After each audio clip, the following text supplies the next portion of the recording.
Salut à tous, on se retrouve sur une petite vidéo dans un paysage, on va dire à peu près martien. Alors évidemment on va traverser des zones de broussailles qui ne ressemblent pas vraiment à Mars. Donc vous allez voir que la couleur du sol s'y rapproche vachement. Alors, pourquoi cette vidéo? Eh bien, je l'attendais en fait. Vous savez tous que le rover Perseverance s'est posé à la surface de Mars. Et nos amis conspinoneux n'ont pas manqué de commenter l'affaire en y allant toujours de leur énième et inénarrable incrédulité. Pour notre plus grand plaisir. Et j'ai eu la vidéo d'Eric Dubay, qui a été relayée par ITV. Je pensais qu'il n'existait plus, mais non, visiblement il existe toujours. Et donc cette vidéo parle du rover Perseverance et disant que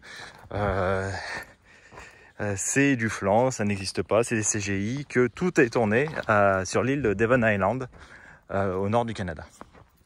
Alors pour ceux qui ne sont pas au courant, l'île de Devon est employée par la NASA, entre autres, pour tester des protocoles d'expérimentation de rovers, ou bien de scaphandres, ou d'habitat, pour représenter à peu près ce qui pourrait être utilisé sur Mars. Pourquoi Devon Island? Parce que c'est un milieu qui est très minéral, donc il y a beaucoup de rochers, il y a beaucoup de sable, etc. Les températures sont basses, donc ça correspond pas mal aux conditions que pourrait rencontrer un rover qui irait à la surface de Mars. Vous verrez les installations de Devon Island sur Google Earth.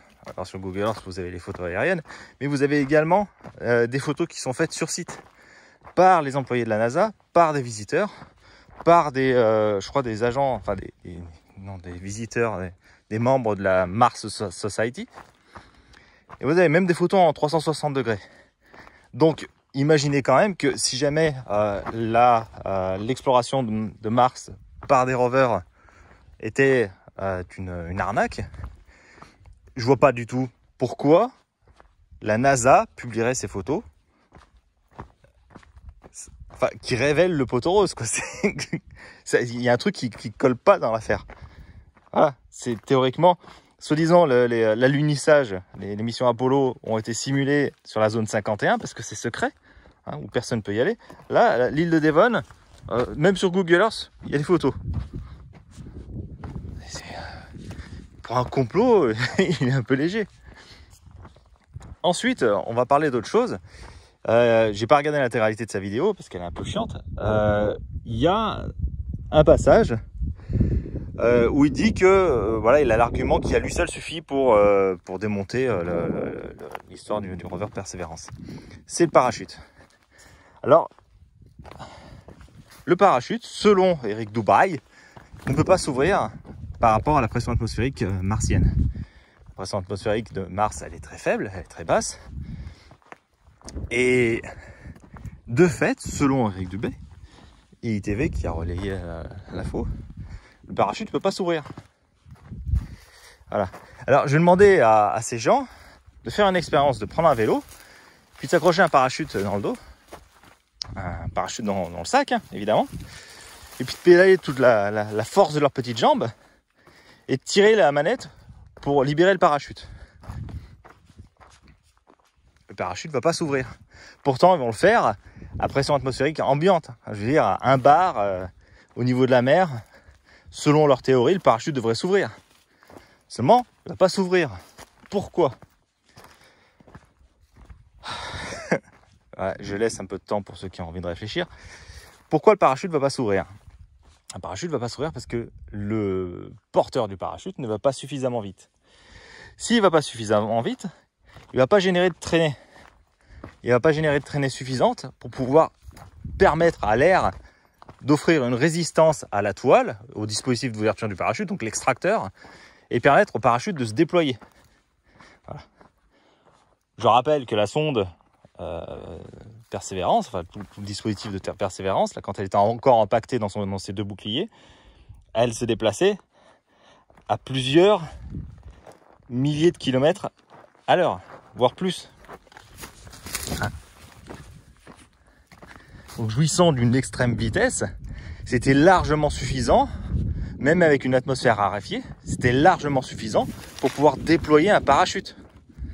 Je rappelle quand même que les météorites, enfin les étoiles filantes qu'on voit dans le ciel, c'est des petits cailloux qui, arrivant à très haute altitude dans l'atmosphère, à plus de 100 km, vont venir taper sur les quelques atomes d'atmosphère qui sont présents à cette altitude, et ça c'est largement suffisant pour enflammer.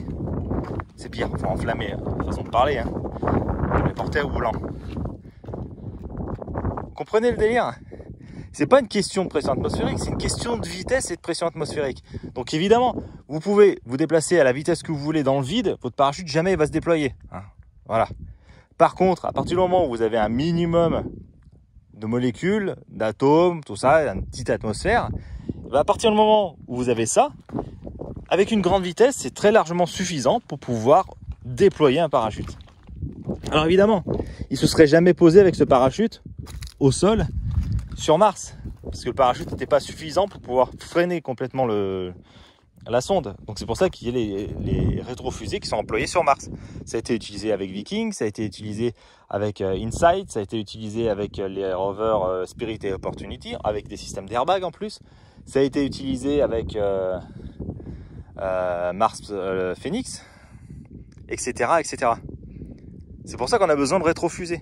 Parce que le parachute, par rapport à la pression atmosphérique, par rapport à l'atmosphère de Mars, n'est pas suffisant pour pouvoir freiner suffisamment le rover sans qu'il arrive en miettes au sol. Voilà. Par contre, au moment de son entrée dans l'atmosphère, au moment où il va pénétrer l'atmosphère de la Terre, et au moment où il aura été suffisamment ralenti par le bouclier, le bouclier de la sonde, la partie qui protège la sonde de l'échauffement atmosphérique, et bien à partir du moment où il aura été suffisamment ralenti, le parachute va pouvoir être déployé et ça va encore tuer la vitesse de la sonde. Ça va la tuer suffisamment pour pouvoir lui faire adopter une trajectoire, on va dire à peu près verticale, et à partir de ce moment-là, on peut larguer la sonde et déployer les rétrofusées. Voilà. Donc c'est pas une question d'atmosphère. Donc non, cet argument ne se justifie pas à lui tout seul. Cet argument ne suffit pas à lui tout seul pour démontrer que c'est du pipeau. Voilà. Bon, bah moi je vais continuer mes points. Voilà. Là, vous voyez, là c'est des araucarias, tous ces arbres-là. Alors il y a 19 espèces d'araucarias sur la planète. En France, où il y en a qui sont plantés, là, on appelle ça le désespoir des singes. En Nouvelle-Calédonie, il y en a 14. Elles sont toutes endémiques.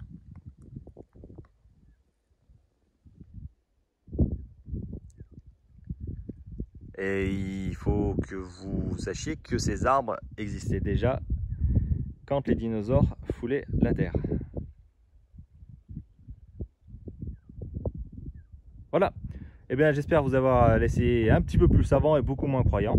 Et je vous dis à la prochaine.